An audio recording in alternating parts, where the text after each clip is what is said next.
Let's see if we can map out a passage from the memoir of Brent Staples, an essayist for the New York Times. Staples grew up in a tough inner-city neighborhood in Chester, Pennsylvania.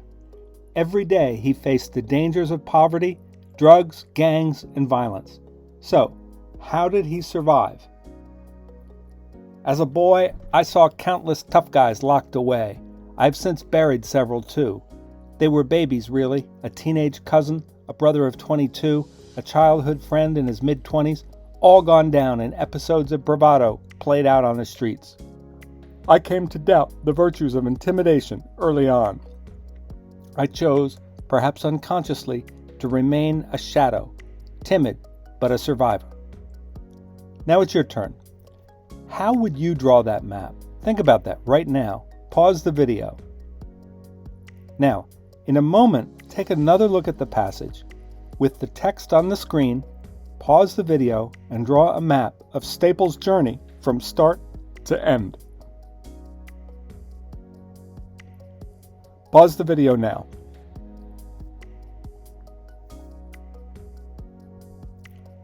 Okay, how did you map that passage?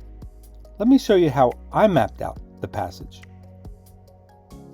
Staples starts the passage with "as a boy." Why? Because he wants us to imagine the vulnerability of a child in the big bad city. The passage ends with survival. That's the point of the whole passage, in fact.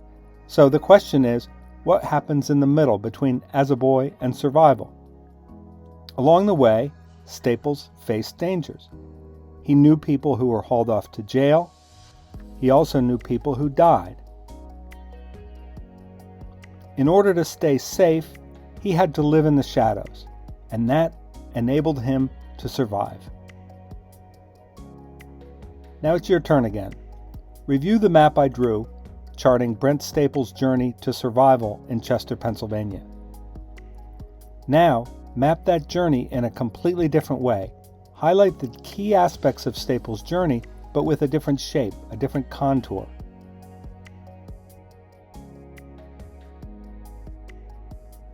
James Van Tholen, a minister in upstate New York, learned he had terminal cancer. He took time away from his congregation to reflect, pray, and spend time with his family. Months later, he returned to preach on Romans 5:1-11. Here's what he said.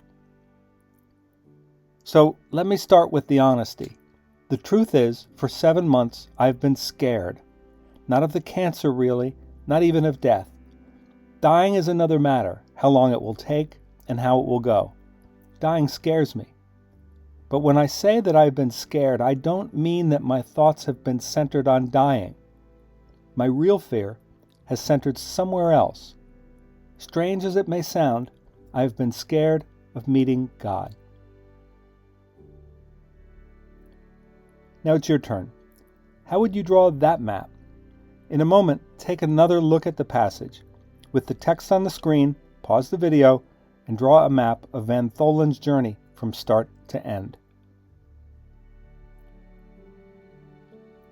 Here's the passage again. Pause the video and sketch out your journey map. Here's how I drew my map, beginning with the basic idea of living in fear. He starts with honesty. Why does he feel the need to say that? Because death is a topic that people often skirt and avoid. So what made him scared? Is it cancer? Not really. That will be painful, but it's something he can endure. What about death and the dying process? Well, no, that'll be hard, but he knows he can endure it, especially with the love of family and friends. Nope, surprisingly, but not so surprisingly since he's a humbled man, Van Tholen is scared of meeting God.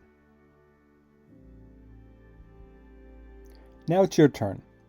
Draw a completely different journey map for Van Tholen. Begin the map in a different place, give it a different shape, emphasize different points.